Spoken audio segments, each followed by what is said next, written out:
In this lesson, we're going to be going over the 8 brushes that come with ZBrush Core Mini, how to work with them, and how they will affect your polygon count. But for now, let's just show the specifics of what each brush does. The one that's selected by the default is the standard brush, and I'm going to turn off symmetry for this demo. So when I draw, press down on the stylus to get some buildup on the model. You can see it gives kind of a soft buildup, and it kind of comes to a little bit of a pinched area up top. And it's a good general brush for that those kind of strokes, and you'll be using it a lot. That's why it's called standard. It's pretty standard and pretty generic and just good for all around use. Moving to its right, there's the clay buildup brush. And this one is another one you'll be using a lot, or at least I use it a lot. And it gives a much rougher buildup. As you can see, it looks like clay piling on top of itself. But this is great for roughing out a model and building up areas. And I'll show you how to smooth this all out later. So that's the clay buildup brush. Moving down over to the left hand, this is the inflate brush, and it's very similar to the standard brush, but it sort of puffs and swells out the mesh, the polygons on the mesh, rather than build them up and pinch them a bit like the standard brush. And this brush is good. It has its uses, which we'll go over. And kind of the contrast to the inflate brush is the pinch brush. So it's as if you're taking your fingers and pinching them along some clay. As I demo on the model, you can see it creates a nice creased feeling to the area you're sculpting on. So that's good for getting sharp corners or sharpening up some details on aspects of your model. And next down to the left is the move brush. This is another one that's very useful, especially in the beginning stages or even later. As you can see, it's just like you're grabbing whole hunks of your model and pulling or pushing them. So you can make really broad changes depending on the size of your brush. And it has a nice fall off, so it's a very elastic feeling to it. So another very useful brush I'll probably be using a lot. To the right of that is the one called the snake hook brush, which is probably the most fun brush, at least for playing around with. And as you click and drag, you actually get a tentacle or a tail-like feeling. So this is great for all kinds of aspects like tentacles or horns or even teeth.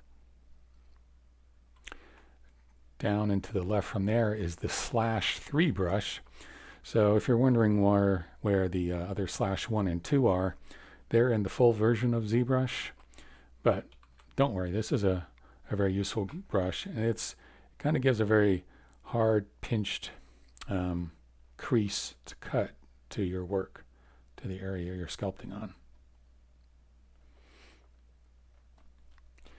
And lastly, there's the H polish brush, which stands for the hard polish.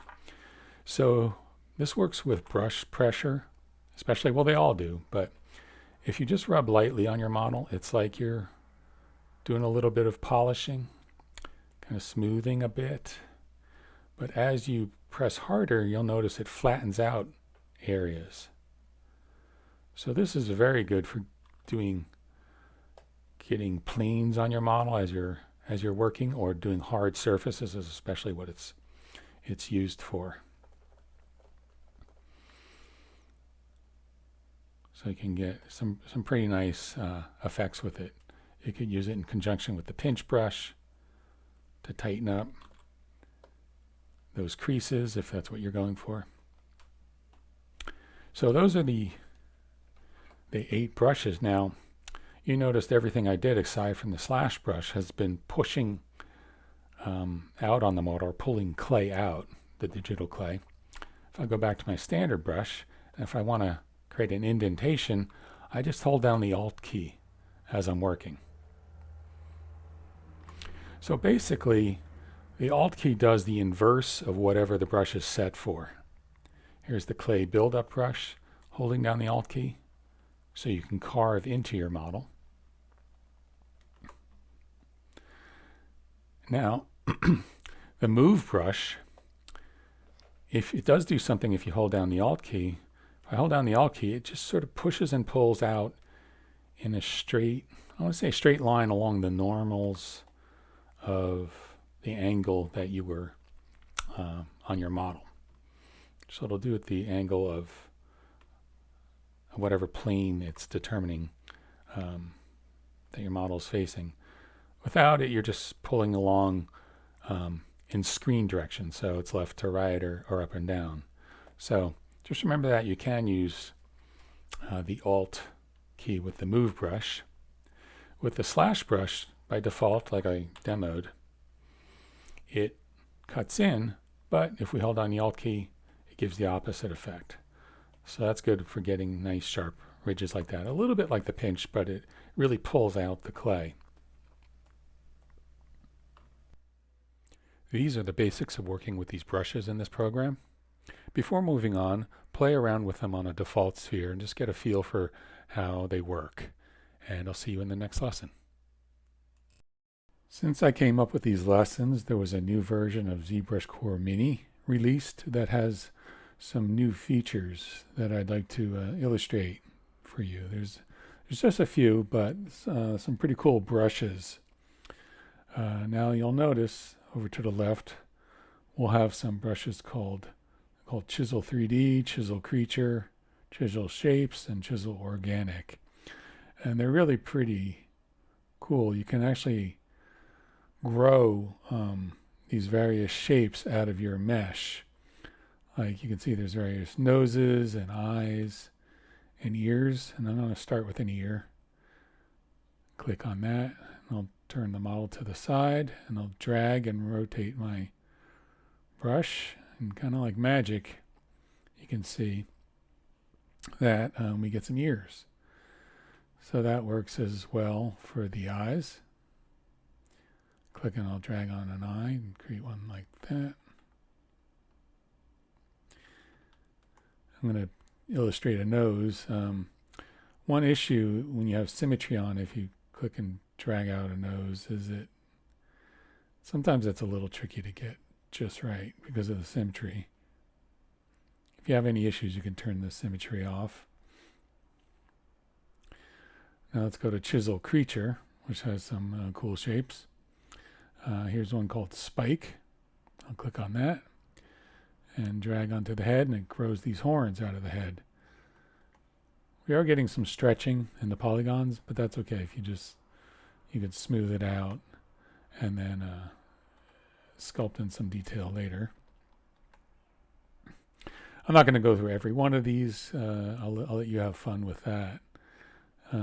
Chisel Shapes is very basic shapes. Like here's a chisel hemisphere, so we can drag that out.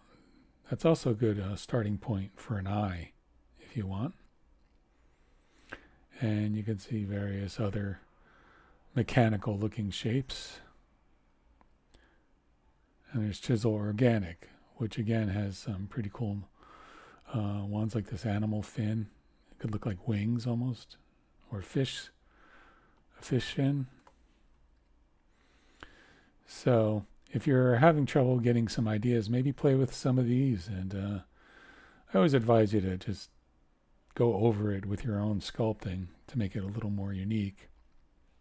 But it's at the very least a lot of fun. The other feature I'd like to show you is this over here on the top, is this record turntable.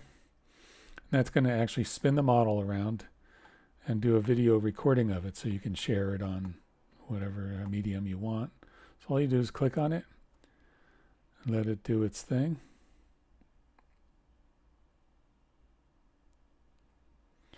And then you can save it.